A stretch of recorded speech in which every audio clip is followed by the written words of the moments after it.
కాపు ఉద్యమ నేత ముద్రగడ నిరాహార దీక్ష 10వ రోజుకు చేరింది. వైద్య పరీక్షలకు నిరాకరిస్తూ ఉండడంతో ముద్రగడ ఆరోగ్య పరిస్థితి రోజురోజుకు క్షీణిస్తోంది. అమాయకులపై కేసులు ఎత్తివేసేదాకా దీక్ష కొనసాగుతుందని ముద్రగడ స్పష్టం చేశారు.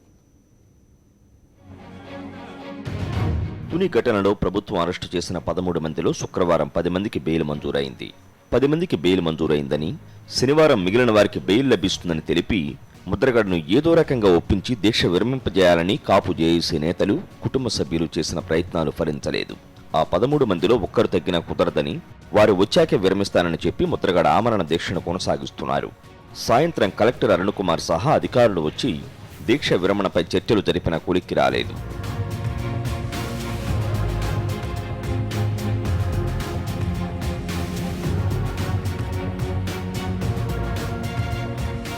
తుని ఘటనలో అరెస్టు చేసిన 13 మందిని విడుదల చేయాలనే డిమాండ్తో ఆయన ఆమరణ దీక్ష చేపట్టి శనివారం నాటికి 10వ రోజుకు చేరింది. ముద్రగడతో పాటు ఆయన భార్య, కుమారుడు, కోడలు అదే ఆసుపత్రిలో దీక్ష కొనసాగిస్తున్నారు. గత 10 రోజులుగా నిరాహార దీక్ష చేస్తుండటంతో ముద్రగడ ఆరోగ్య పరిస్థితి విషమంగా మారింది. డాక్టర్లు ఎంత నచ్చజెప్పినా వైద్య పరీక్షలకు ససేమిరా అంటున్నారు. ముద్రగడతో పాటు కుటుంబ సభ్యులందరి మూత్రపిండాల్లో కీటోన్స్ 4+గా నమోదైందని వైద్యులు ప్రకటించారు. ముద్రగడ దీక్ష ఇలాగే కొనసాగిస్తే ప్రాణాలకే ప్రమాదం ఉందని అంటున్నారు డాక్టర్లు.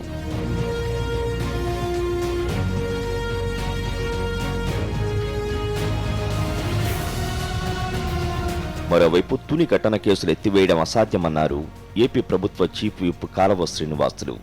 సిఐడి విచారణ జరుపుతామని ప్రభుత్వం ఎప్పుడో ప్రకటించినందున విచారణ కొనసాగుతుందని తేల్చి చెప్పారు.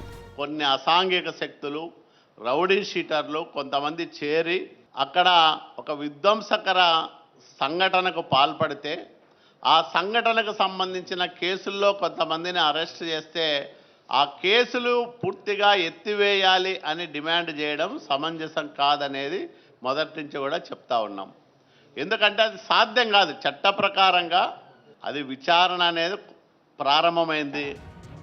ముద్రగడ దీక్ష విషయంలో ప్రభుత్వ నిర్లక్ష్య వైఖరిపై కాపు నేతలు మండిపడుతున్నారు. ముద్రగడకి ఏమైనా జరిగితే చంద్రబాబు ప్రభుత్వమే బాధ్యత వహించాలని హెచ్చరిస్తున్నారు. జనరల్ డెస్క్, సాక్షి న్యూస్.